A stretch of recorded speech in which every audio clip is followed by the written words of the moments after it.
శుక్లాంబరధరం విష్ణుం శశివర్ణం చతుర్భుజం ప్రసన్నవదనం ధ్యాయేత్ సర్వవిఘ్నోపశాంతయేత్. గురుర్బ్రహ్మా గురుర్విష్ణుః గురుర్దేవో మహేశ్వరః గురుః సాక్షాత్ పరబ్రహ్మ తస్మై శ్రీ గురవై నమః. వ్యాసాయ విష్ణురూపాయ వ్యాసరూపాయ విష్ణవే నమో వై బ్రహ్మనిధయే వాసిష్ఠాయ నమో నమః. కూజంతం రామ రామేతి మధురం మధురాక్షరం ఆరుహ్య కవితాశాఖాం వందే వాల్మీకికోకిలం. శ్రుతిస్మృతిపురాణానాం ఆలయం కరుణాలయం నమామి భగవత్పాదశంకరం లోకశంకరం. సదాశివసమారంభాం శంకరాచార్యమధ్యమాం అస్మదాచార్యపర్యంతాం వందే గురుపరంపరాం. వాగర్థావివ సంపృక్తౌ వాగర్థ ప్రతిపత్తయే జగతః పితరౌ వందే పార్వతీ పరమేశ్వరౌ. సూక్తిం సమగ్రయతున స్వయమేవ లక్ష్మీః శ్రీరంగరాజమహిషీ మధురైః కటాక్షైః. వైదగ్ధ్యవర్ణకునకుంభనగౌరవైర్యాం కండూలకర్ణకుహరాः కవయోధయంతి. హైమోర్ధపుండ్రమజహన్మకుటం సునాసం మందస్మితం మకరకుండలచారుగండం బింబాధరం బహుళదీర్ఘకృపాకటాక్షం శ్రీవేంకటేశముఖమాత్మని సన్నిధత్తాం. మనోజవం మరుతతుల్యవేగం జితేంద్రియం బుద్ధిమతాం వరిష్టం వాతాత్మజం వనరయూథముఖ్యం శ్రీరామదూతం శిరసా నమామి. జయత్యతి బలో రామో లక్ష్మణశ్చ మహాబలః రాజారీతి సుగ్రీవో రాఘవేణాభిపాలితః. దాసోహం కోసలేంద్రస్య రామస్యాక్లిష్టకర్మణః హనుమాన్ శత్రుసైన్యానాం నిహంతా మారుతాత్మజః. రావణసహస్రం మే యుద్ధే ప్రతిఫలం భవేత్ శిలాభిస్తు ప్రహరతః పాదపైశ్చ సహస్రశః. అర్దయిత్వా పురీం లంకాం అభివజ్య చ మైథిలీం సమృద్ధార్థో గమిష్యామి విశతాం సర్వరక్షసాం. ధర్మాత్మా సత్యసంధశ్చ రామో దశరథిర్యది పౌరుషే చ ప్రతిద్వంద్వశరైరం జహిరావిణిం. ఆపదామపహర్తారం దాతారం సర్వసంపదాం లోకాభిరామం శ్రీరామం భూయో భూయో నమామ్యహం. శరజ్యోత్సనా శుద్ధాం శశీతజటాజూటముకుటాం వరత్రాసత్రాణ స్ఫటిక ఘటికా పుస్తకరాం. సకృన్నత్వా నత్వా కథమివ సతాం సన్నిధతతే మధుక్షీరద్రాక్షా మధురిమధురీణాః ఫణితయః. హరి ఓం. సుందరాకాండము 2వ సర్గము. లంకానగర వర్ణనము. అందు ప్రవేశించు విషయమున హనుమంతుని ఆలోచన. లఘురూపమున అతడు నగరమున ప్రవేశించుట. చంద్రోదయము. ససాగర మనాదృశ్యం అతిక్రమ్య మహాబలః త్రికూట శిఖరే లంకాం స్థితాం స్వస్థో దదర్శః. మహాబలశాలి అయిన హనుమంతుడు ఇతరులకు ఎవ్వరికినీ దాటసఖ్యముగాని సాగరమును అవలీలగా లంఘించి స్వస్థచిత్తుడై తిన్నగా త్రికూట పర్వత శిఖరముపైనున్న లంకానగరము మీదకి తన దృష్టిని సారించెను. తతః పాదపముక్తేన పుష్పవర్షేణ వీర్యవాన్ అభివృష్టః స్థితస్తత్ర బభౌ పుష్పమయోయధా. పరాక్రమశాలి అయిన హనుమంతుడు అచట అనగా త్రికూట పర్వతముపై నిలిచి ఉండగా వృక్షములు ఆయనపై పుష్పములను వర్షించెను. అప్పుడతడు పుష్పమయ విగ్రహుడై భాసించెను. యోజనానాం శతం శ్రీమాన్ తీర్ధ్వాప్యుత ప్యుతమ విక్రమః అనిశ్వసన్ కపిస్తత్ర నగ్లాని మధిగచ్చతి. మిక్కిలి పరాక్రమము గలవాడు ప్రజ్ఞాశాలియు అయిన హనుమంతుడు 100 యోజనముల సముద్రమును లంఘించియు అలసట ఏమాత్రమూ పొందలేదు. పైగా ఒక్క నిట్టూర్పును కూడా విడువలేదు. శతాన్యహం యోజనానాం క్రమేయం సుబహూన్యపి కిం పునః సాగరస్యాంతం సంఖ్యాతం శతయోజనం. 100 కొలది యోజనముల దూరమునైనను నేను సులభముగా దాటగలను. కేవలము ఒక్క 100 యోజనములకు పరిమితమైన ఈ సాగరమును నాకొక లెక్కయా అని అతడు అనుకొనెను. సతు వీర్యవతాం శ్రేష్టః ప్లవతామపి చోత్తమః జగామ వేగవాన్ లంకాం లంఘయిత్వా మహోదధిం. ఆ మారుతి పరాక్రమవంతులలో శ్రేష్ఠుడయ్యేగాక ఎగుర గలవారిలో కూడా సర్వోత్తముడు. అట్టి వేగము గలవాడైన అతడు మహాసముద్రమును దాటి లంకకు చేరెను. సాద్వలాని చ నీలాని గంధవంతి వనాని చ గండవంతి చ మధ్యేన జగామ నగవంతి చ. అతడి వనములు నల్లని పచ్చిక బయళ్ళు కలిగి సువాసనలు వెదజల్లుచుండెను. వాటి మధ్య అక్కడక్కడ గండశిలలు ప్రశస్తమైన వృక్షములను గలవు. అట్టి వనముల యందు అతడు సంచరించెను. శైలాంశ తరు సంచన్నాన్ వనరాజీశ్చ పుష్పితాః అభిచక్రామ తేజస్వి హనుమాన్ ప్లవగర్షభః. వానరోత్తముడును మహా తేజస్వి అయిన హనుమంతుడు చెట్లతో నిండిన పర్వతముల మీదను పుష్పించిన వనముల మధ్యను తిరుగాడెను. స తస్మిన్ నచలే తిష్టన్ వనాన్యుపవనాని చ న స నగాగ్రే చ తాం లంకాం దదర్శ పవనాత్మజ. పవనసుతుడు ఆ త్రికూట పర్వతముపై మసలుచు అతడి వనములను ఉపవనములను ఆ పర్వత శిఖరముపైనున్న లంకానగరమును తిలకించెను. సరళాన్ కర్ణికారాంశ్చ ఖర్జూరాంశ్చ సుపుష్పితాన్ ప్రియాళాన్ ముచులిందాంశ్చ కుటజాన్ కేతకానపి ప్రియంగూన్ గంధపూర్ణాంశ్చ నీపాన్ సప్తచ్యదాంస్తదా అసనాన్ కోవిదారాంశ్చ కరవీరాంశ్చ పుష్పితాన్ పుష్పభార నిబద్ధాంశ్చ తథా ముఖిలితానపి పాదపాన్ విహగాకీర్ణాన్ పవనాధూత మస్తకాన్. ఆ కపివరుడు అచట సరళ అనగా దేవదారు వృక్షములను, కొండ గోగు చెట్లను, బాగుగా పుష్పించిన ఖర్జూరపు చెట్లను, మోరటి నిమ్మ వృక్షములను, కొండమల్లె మొగలి పొదలను, సువాసనలను వెరజల్లు పిప్పలి చెట్లను, కడిమి ఏడాకుల అరటి వేగిస కాంచన వృక్షములను, పుష్పించిన గన్నేరు చెట్లను, పూల భారముతో వంగినవియు మొగ్గ దొడిగినవియు వివిధములకు పక్షులతో నిండినవియు గాలి తాకిడికి తలలూపుచున్నట్టివియు అగు ఇతర వృక్షములను గాంచెను. హంస కారండ వాకీర్ణ వాపీ పద్మోత్పలాయితా ఆక్రీడాన్ వివిధాన్ రమ్యాన్ వివిధాంశ్చ జలాశయాన్ సంతతాన్ వివిధైర్వృక్షై సర్వర్థు ఫలపుష్పితై ఉద్యానాని చ రమ్యాని దదర్శ కపికుంజరః. హంసలతోడను కారండవ పక్షులతోడను కూడినవియు పద్మములతోడను కలువలతోడను ఒప్పుచున్నవియునగు దిగుడు బావులను రమ్యములైన వివిధములగు విహార ప్రదేశములను అన్ని ఋతువుల యందును పుష్పించు ఫలించు వృక్షములతో చుట్టూను వ్యాప్తములైయున్న పలు విధములగు జలాశయములను మిక్కిలి మనోహరములైన ఉద్యానవనములను ఆ కపివరుడు దర్శించెను. సమాసాద్య చ లక్ష్మీవాన్ లంకాం రావణపాలితాం పరిఖాభిః సప్తద్మాభిః సోత్పలాభిరలంకృతాం. సర్వ శుభలక్షణ సంపన్నుడైన హనుమంతుడు రావణునిచే పరిపాలింపబడుచున్న లంకను సమీపించెను. కనువిందు గావించు పద్మముల చేతను కలువల చేతను కూడిన అగర్తలతో ఆ లంక విలసిల్లుచుండెను. సీతాపహరణార్థేన రావణేన సురక్షిత సమంతాద్విచరద్భిశ్చ రాక్షసైరుగ్రధన్విభిః. సీతాపహరణ కారణముగా అనగా శ్రీరామునకు భయపడుచున్న రావణునిచే అది ప్రత్యేకముగా రక్షింపబడుచుండెను. ఉగ్రములైన ధనస్సులను చేబూనిన రాక్షసులు దాని రక్షణకై చుట్టూను సంచరించుచుండిరి. కాంచనేనా వృతాం రమ్యాం ప్రాకారేణ మహాపురీం గృహైశ్చ గ్రహసంకాశై శారదాంబుదసన్నిభై. బంగారు ప్రాకారములతో ఆవృతమై శరత్కాల మేఘముల వలె స్వచ్ఛములై గ్రహ సదృశములైన అనగా ఆకాశమునంటుచున్న గృహములతో ఆ మహానగరము రమ్యముగా విలసిల్లుచుండెను. పాండురాభిః ప్రతోళీభిః ఉచ్చాభిరభి సంవృతాం అట్టాలక సతాకీర్ణాం పతాకా ధ్వజశోభితాం తోరణైః కాంచనైర్దివ్యైః లతాపంక్తి విచిత్రితైః దదర్శ హనుమాన్ లంకాం దివి దేవపురీం యథా. ఆ లంకానగరము స్వచ్ఛములైన విశాలములైన ప్రధాన వీధులతో అలరారుచుండెను. అసంఖ్యాకములైన మహోన్నత హర్మ్యములతో పతాక ధ్వజములతో శోభిల్లుచుండెను. దివ్యములైన బంగారు తోరణములతోడను చిత్ర విచిత్రములైన లతాపంక్తులతోడను ఒప్పుచున్న ఆ లంకానగరము స్వర్గమునందలి అమరావతి వలె భాసిల్లుచుండెను. అట్టి లంకానగరమును ఆ కపిశ్రేష్ఠుడు గాంచెను. గిరిమూర్తిని స్థితాం లంకాం పాండురైర్భవనైః శుభైః దదర్శ స కపిశ్రేష్ఠః పురమాకాశగం యథా. స్వచ్ఛముగా అందముగానున్న భవనములతో ఆ లంకానగరము గిరిశిఖరమున నెలకొని ఉండెను. అందువలన హనుమంతుడు దానిని ఆకాశమున అలరారుచున్న నగరముగా చూచెను. పాలితాం రాక్షసేంద్రేణ నిర్మితాం విశ్వకర్మణ ప్లవమానామివాకాశే దదర్శ హనుమాన్ పురీం. విశ్వకర్మచే నిర్మింపబడి రాక్షసరాజైన రావణునిచే పాలింపబడుచున్న ఆ పురము ఆకాశమున తేలియాడుచున్నదా అనునట్లు ఒప్పుచుండెను. అట్టి ఆ లంకను మారుతి దర్శించెను. వజ్ర ప్రాకార జఘనాం విపులాంబునవాంబరం శతఘ్ని శూల కేశాంతాం అట్టాలకవతంసకాం మనసేవ కృతాం లంకాం నిర్మితాం విశ్వకర్మణ ద్వారముత్తరమాసాద్య చింతయామాస వానరః.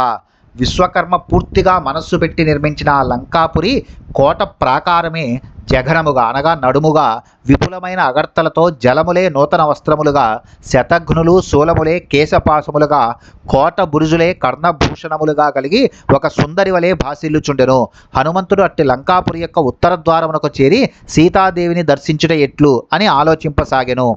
కైలాస శిఖర ప్రఖ్యాం ఆలిఖంతీమివాంబరం డీయమానామివాకాశం ఉచ్ఛ్రితైర్భవనోత్తమైః ఈ నగరము కైలాస శిఖర సదృశమై అంబరమును వరసికొనుచు ఎత్తైన మహాభవనములతో ఆకాశమున ఎగురుచున్నదా అనునట్లు శోభిల్లుచున్నది.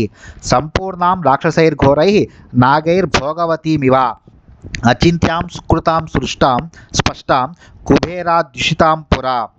నాగజాతులచే వ్యాప్తమైన పాతాళ నగరం అనగా భోగవతి వలె భయంకరులైన రాక్షసులచే ఇది నిండి ఉన్నది.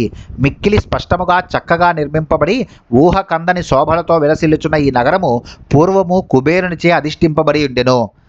దంష్టిభిర్ బహుభిర్ శూరై శూలపట్టి సపానిభిః రక్షితాం రాక్షసైర్ఘోరై గుహామాసీ విషైరివ. మహాసర్పములచే గుహవలే ఈ లంకానగరము కోరలు గలవారు చేతులలో శూలములను పట్టి సమలమును ధరించిన వారును శూర్లును భయంకరులను అయిన పెక్కుమంది రాక్షసుల చేత రక్షింపబడుచున్నది. తస్యాశ్చ మహతీం గుప్తిం సాగరం చ నిరీక్షసః రావణం చ రిపుం ఘోరం చింతయామాస వానరః ఆగత్యాపీహ హరయో భవిష్యంతి నిరర్ధకాః నహి యుద్ధేన వై లంకా సఖ్యా జేతుం సురైరపి ఇమాం తు విషమాం దుర్గాం లంకాం రావణపాలితాం ప్రాప్యాపి స మహాబాహుః కిం కరిష్యతి రాఘవః. ఆ లంకానగరం యొక్క మహారక్షణ వ్యవస్థను దాని చుట్టూను గల సాగరమును చూచి ఆ కపివరుడు రావణుని ఒక భయంకర శత్రువుగా భావించి ఇట్లు ఆలోచింపసాగెను. వానరులు ఇచ్చటికి వచ్చినను ఏమీయూ ప్రయోజనం ఉండదు. ఏలనన యుద్ధమున ఈ లంకను జయించుట దేవతలకును సఖ్యము కాదు. ఇతరులెవరునూ తేరిపారా చూడరాని విధముగా కట్టుదిట్టమైన రక్షణ వ్యవస్థతో రావణుడు లంకానగరమును పాలించుచున్నాడు. ఇది ఎంతటి వారికిని ప్రవేశింప సఖ్యముగానిది. శ్రీరాముడు ఒకే ఒక్క బాణముతో సప్తతాళ వృక్షములను భేదించెను, సప్తకుల పర్వతములను కూలద్రోసెను. ఆయన బాణము భూలోకాది సప్తలోకములను చొచ్చుకొనిపోయి పాతాళమును చేరి మరలి వచ్చి అది తూనీరమున ప్రవేశించెను. అయినను మహాబాహు అయిన శ్రీరాముడు సైతము ఇట్టి లంకను చేరి ఏమి చేయగలడు? అవకాశో న సాంత్వస్య రాక్షసేష్వభిగమ్యతే న దానస్య న భేదస్య నైవ యుద్ధస్య దృశ్యతే. రాక్షసులను జయించు విషయమున వారి ఆసురీ ప్రకృతి కారణముగా సామోపాయమునకు అవకాశమే లేదు. వీరు అర్ధ సంపదలు కలవారగుట వలన దానము ఇచ్చట పనిచేయదు. బలదర్పితులగుట వలన వీరికడ భేదోపాయమునకు తావులేదు. వీరు బుద్ధి పరాక్రమశాలులగుట వలన ఇక యుద్ధమున వీరిని జయించుట అసాధ్యముగా కనపట్టుచున్నది. అనుగా చతురుపాయములను వీరి ఎడ నిరర్ధకములు. చతుర్నామేన హి గతి వానరాణాం మహాత్మనాం వాలిపుత్రస్య నీలస్య మమ రాజ్ఞశ్చ ధీమతః. అంగదుడు, నీలుడు, నేను, ధీశాలి అయిన సుగ్రీవుడు బలిష్ఠులైన ఈ నలుగురు వానరులు మాత్రమే ఈ లంకలో ప్రవేశించుటకు సాధ్యమగును. యావజ్జానామి వైదేహీం యది జీవతి వా నవా తత్రైవ చింతయిష్యామి దృష్ట్వా తాం జనకాత్మజాం. సీత బ్రతికి ఉన్నదా లేదా అనున్నది ముందుగా తెలుసుకొనదగిన ముఖ్య విషయము. ఆ జానకీదేవిని చూచిన పిమ్మటనే ఈ విషయమును గురించి ఆలోచించుట యుక్తము. తతస్స చింతయామాస ముహూర్తం కపికుంజరః గిరిశృంగే స్థితస్తస్మిన్ రామస్యాభ్యుదయే రతః. శ్రీరాముని అభ్యుదయ కార్యసాధనయందే నిరతుడైన కపివరుడు ఆ గిరిశిఖరముపై నిలిచినవాడై ఒక్క క్షణకాలము ఇట్లు ఆలోచింపసాగెను. అనేన రూపేణ మయానా శక్య రక్షసాం పురి ప్రవేష్టుం రాక్షసైర్గుప్త క్రూరైర్బల సమన్వితై. మిక్కిలి క్రూరులను బలిష్ఠులను అయిన రాక్షసులచే రక్షింపబడుచున్న ఈ రావణ నగరమును నేను ఈ రూపముతో ప్రవేశించుట అసాధ్యము. ఉగ్రౌజసో మహావీర్య బలవంతశ్చ రాక్షసాః వంచనీయ మయా సర్వే జానకీం పరిమార్గత. ఈ రాక్షసులెల్లరూ తీక్షణమైన తేజస్సు గలవారు, మహాపరాక్రమశాలురు, మిక్కిలి బలవంతులు. సీతాన్వేషణకై వీరిని నేను వంచింపవలను అనగా వీరి కన్నుగప్పి కార్యమును సాధించుట ఎట్లు? లక్ష్యేన రూపేణ రాత్రౌ లంకాపురీమయ ప్రవేష్టుం ప్రాప్తకాలం మే కృత్యం సాధయితుం మహత్. లక్ష్య అనగా కనబడు రూపమున వెళ్ళినచో నన్ను రాక్షసులు కనుగొందురు. అలక్ష్య కనబడని రూపమున సీతాన్వేషణ చేయుట సాధ్యము కాదు. కావున నా ఈ మహాకార్యమును సాధించుటకై కనబడిన రూపమున అనగా సూక్ష్మ రూపమును నేను ధరించవలెను. ఆ విధముగా ఈ లంకాపురిలో ప్రవేశించుటకు రాత్రియే నాకు తగిన సమయము. తాం పురీం తాదృశీం దృష్ట్వా దురాదర్శాం సురాసురైః హనుమాన్ చింతయామాస వినిశ్చిత్య ముహుర్ముహుః. అట్టి ఆ లంకాపురిని చూచి అది సురాసురులకు దుర్భేద్యమైనదని భావించి హనుమంతుడు ఆ లంకలో అడుగిరుట ఎట్లు అని మరీ ఆలోచించసాగెను. కేనోపాయేన పశ్యేయం మైథిలీం జనకాత్మజాం అదృష్టో రాక్షసేంద్రేణ రావణేన దురాత్మన. దుర్బుద్ధియో రాక్షసరాజును అయిన రావణుని కన్నుగప్పి నేను జనకాత్మజ అయిన సీతామాతను ఏ విధముగా చూడగలను? స వినశ్యేత్ కథం కార్యం రామస్య విదితాత్మనః ఏకామేకశ్చ పశ్యేయం రహితే జనకాత్మజాం. అంతటి మహానుభావుడైన శ్రీరాముని కార్యము భంగము కాకుండా నేను ఎట్లు ప్రవర్తించవలెను? ఏకాంత ప్రదేశమున ఒంటరిగా నుండి సీతమ్మ తల్లిని నేను ఒక్కడనే ఎట్లు దర్శింపగలను? భూతాశ్చార్ధ విపద్యంతే దేశకాల విరోధితాః విక్లవం దూతమాసాద్య తమస్సూర్యోదయే యథా. స్థిరచిత్తము లేని పిరికి దూతను పొందుట వలన సిద్ధములైన అర్థములు కూడా దేశ కాలములకు విరుద్ధముగా చేయబడినవై సూర్యోదయ సమయమున చీకట్ల వలె నశించును. అర్థానర్థాంతరే బుద్ధి నిశ్చితాపిన శోభతే ఘాతయంతి కార్యాన్ని దూతాః పండితమానినః. ఈ కార్యమును ఇట్లు చేయవలెను, ఇట్లు చేయరాదు అని నిశ్చయింపబడిన తరువాత కూడా వివేకము లేని దూతల వలన ఆ కార్యము సఫలము కాదు. ఏలనన తమకు ఏమీయూ తెలియకునను తామెంతో తెలిసిన వారమని భావించి గర్వపడు దూతలు కార్యములను చెడగొట్టుచుందురు గదా. నా వినశ్యేత్ కథం కార్యం వైక్లభ్యం న కథం భవేత్ లంఘనం చ సముద్రస్య కథం ను న వృధా భవేత్. నా స్వామి కార్యము భంగము కాకుండాట ఎట్లు? సీతాదేవి జాడను తెలుసుకొని ఉపాయమేమి? వీరి ముందర నేను అవివేకిని కాకుండాట ఎట్లు? సముద్ర లంఘనము వృధా కాకుండాట ఎట్లు? మయి దృష్టేతు రక్షోభి రామస్య విదితాత్మనః భవేద్వ్యర్థమిదం కార్యం రావణానర్థమిచ్చతః.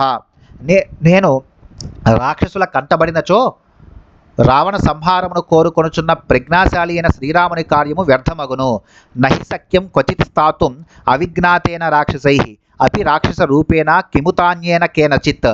రాక్షసులు పసిగట్టకుండా రాక్షస రూపమును ధరించినను లంకలో ఎచ్చట నుండుటకును సాధ్యము కాదు. ఇక వేరే రూప విషయమును గుర్చి చెప్పనేలా. వాయురప్యత్ర నాజ్ఞాతః చరేదితి మతిర్మమ నా హ్యస్య విదితం కించిత్ రాక్షసానాం బలీయసాం. రాక్షసులకు తెలియకుండా ఈ లంకలో గాలిను ప్రసరింపజాలదు అని నేను తలంతును. ఇచ్చట బలవంతులైన రాక్షసులకు తెలియనిది ఏమీనూ ఉండదు గదా. చీమ చిటుక్కుమన్నను వారికి తెలిసిపోవును. ఇహాహాం యది తిష్టామి స్వేన రూపేణ సంవృతః వినాశముపయాస్యామి భర్తురర్థశ్చ హీయతే. నేను నిచ్చట నా నిజరూపముతోడనే దాగియున్నచో నాకు మరణము తప్పదు. మీదు మిక్కిలి ప్రభు కార్యము కూడా చెడిపోవును. తదహం స్వేన రూపేణ రజన్యాం హ్రస్వతాం గతః లంకామభిపతిష్యామి రాఘవస్యార్థ సిద్ధయే. అందువలన రామకార్యార్థ సిద్ధికై నేను నా నిజరూపమును కుదించుకొని నా సూక్ష్మరూపముతో రాత్రివేళ లంకలో ప్రవేశించెదను. రావణస్య పురీం రాత్రౌ ప్రవిశ్య దురాసుదం సదాం విచిన్వన్ భవనం సర్వం ద్రక్ష్యామి జనకాత్మజాం. సులభముగా చొరరాని లంకానగరమును రాత్రివేళ ప్రవేశించి రావణుని భవనమును పూర్తిగా గాలించుచు జానకీదేవిని దర్శింపగలను. ఇది నిశ్చిత్య హనుమాన్ సూర్యస్యాస్తమయం కవి ఆచకాంక్షే తదా వీరో వైదేహ్య దర్శనోత్సుకః. ఈ విధముగా నిశ్చయించుకొని వానరవీరుడైన హనుమంతుడు వైదేహి దర్శనము కొరకు ఆరాటపడుచున్నవాడై సూర్యాస్త సమయమునకై నిరీక్షింపసాగెను. సూర్యే చాస్తంగతే రాత్రౌ దేహం సంక్షిప్య మారుతి వృషదంసక మాత్రస్సన్ బభూవాద్భుత దర్శనః. సూర్యుడు అస్తమింపగానే మారుతి రాత్రియందు మార్జాల ప్రమాణమున తన రూపమును కుదించుకొనెను. అప్పుడు అతని దేహము ఆశ్చర్యమును గొలుపునదిగా ఉండెను. చడీ చప్పుడు లేకుండా ఎవరి దృష్టిలోనూ పడకుండా సంచరించుట పిల్లి స్వభావము కనుక హనుమంతుడు లంకలో ఎవరి కంట పడకుండా సంచరింపదలిచిన వాడై పిల్లి ప్రమాణములో తన రూపమును కుదించుకొనని భావింపదగును. ఇది హనుమంతుని సూక్ష్మబుద్ధికి నిదర్శనము. ప్రదోషకాలే హనుమాన్ తూర్ణముత్పుత్య వీర్యవాన్ ప్రవివేశపురీం రమ్యాం సువిభక్త మహాపథం. పరాక్రమశాలి అయిన హనుమంతుడు ఆ ప్రదోషకాలమున వేగముగా ఎగిరి బాగుగా విభజింపబడిన మార్గములు గల రమ్యమైన లంకానగరమున ప్రవేశించెను. ప్రాసాదమాలా వితతాం స్తంభై కాంచనరాజతై శాతకుంభమయైర్జాలై గంధర్వ నగరోపమాం. ఆ లంకానగరము ప్రాసాదముల వరుసలతో విస్తరించి ఉండెను. బంగారు వెండి స్తంభములతోడను స్వర్ణ నిర్మితములైన కిటికీలతోడను గంధర్వ నగరము వలె అద్భుతావహమై ఉండెను. సప్త భౌమాష్టభౌమైశ్చ స దదర్శ మహాపురీం తలై స్ఫటిక సంకీర్ణై కార్తస్వర విభూషితై. ఆ నగరమునందలి భవనములు సువర్ణభూషితములై 7 అంతస్తులతోనూ 8 అంతస్తులతోనూ అలరారుచుండెను. వాటి భూభాగములు స్ఫటికమణులతో పొదుగబడి ఉండెను. వైఢూర్య మణిచిత్రైశ్చ ముక్తాజాల విభూషితై తలైస్సు సుభిరే తాని భవనాన్యత్ర రక్షసాం. ఆ లంకాపురి అందలి రాక్షసుల భవనముల భూభాగములు వైడూర్యమణులచే చిత్రింపబడినవై ముత్యముల సముదాయముచే అలంకరింపబడినవై ప్రకాశించుచుండెను. లంకాపట్టణమును ప్రకాశించుచుండెను. కాంచనాని చ చిత్రాని తోరణాని చ రక్షసాం లంకా ముదోచ్య యామాసు సర్వత సమలంకృతాం. రాక్షసులు నివసించు లంకయందలి గోపురములు బంగారముతో నిర్మింపబడినవై చిత్ర విచిత్రములుగా నుండెను. అవి చక్కగా అలంకరింపబడిన లంకాపట్టణమును అంతటను ప్రకాశింపజేయుచుండెను. అచింత్యామద్భుతాకారం దృష్ట్వా లంకా మహాకపిః ఆసీద్విషన్నో హృష్టస్య వైదేహ్య దర్శనోత్సుకః. ఊహకందని అద్భుతాకారము గల ఆ లంకను చూచి హనుమంతుడు విషాదమునకు లోనయ్యెను. కానీ వైదేహి దర్శన కుతూహలుడై అతడు మిక్కిలి సంతోషపడెను. స పాండూరోద్విద్ధ విమానమాలినీం మహార్హ జాంబూ నదజాలతోరణాం యశస్వినీం రావణ బాహుపాలితాం క్షపాచరై భీమబలై సమావృతాం. రావణునిచే పరిపాలింపబడుచున్న ఆ లంకానగరము స్వచ్ఛములైన రాజప్రాసాద పంక్తులతో అలరారుచుండెను. అమూల్యములైన బంగారు కిటికీలతోడను తోరణములతోడను విలసిల్లుచుండెను. మిక్కిలి బలశాలురైన రాక్షసులతో కూడి ఉండెను. అట్టి ప్రసిద్ధమైన లంకాపురిని మారుతిగాంచెను. చంద్రోపి సాచివ్యమివాస్య కుర్వన్ తారాగణైర్మధ్యగతో విరాజన్ జ్యోత్స్నా వితానేన వితత్య లోకం ఉత్తిష్టతే నైక సహస్రరశ్మిః. అట్టి సమయమున వేల కొలది కిరణములు గల చంద్రుడును నక్షత్ర గణముల మధ్య విరాజిల్లుచు వెన్నెల ఎనడి చాందినితో లోకమును కప్పివేయుచు హనుమంతులకు సహాయము చేయుచున్నవాని వలె ఉదయించెను. శంఖప్రభం క్షీర మృణాళవర్ణం ఉద్గచ్చమానం వ్యవభాసమానం దదర్శ చంద్రం స హరిప్రవీర పోప్లూయమానం సరసీవ హంసం. ఉదయించి పైకి వచ్చుచున్న చంద్రుడు తెల్లని శంఖప్రభలతో పాలవలే తెల్లని తామరతూడులతో శోభలతో ప్రకాశించుచుండెను. ఇంకనూ ఆ కళానిధి సరస్సున ఈదుచున్న హంసవలే మనోహరముగా నుండెను. అట్టి చంద్రుని ఆ వానరవీరుడు గాంచెను. ఇత్యార్షే శ్రీమద్ రామాయణే వాల్మీకియే ఆదికావ్యే సుందరకాండే ద్వితీయ సర్గః. వాల్మీకి మహర్షి విరచితమై ఆదికావ్యమైన శ్రీమద్ రామాయణునందలి సుందరకాండమునందు ఇది 2వ సర్గము.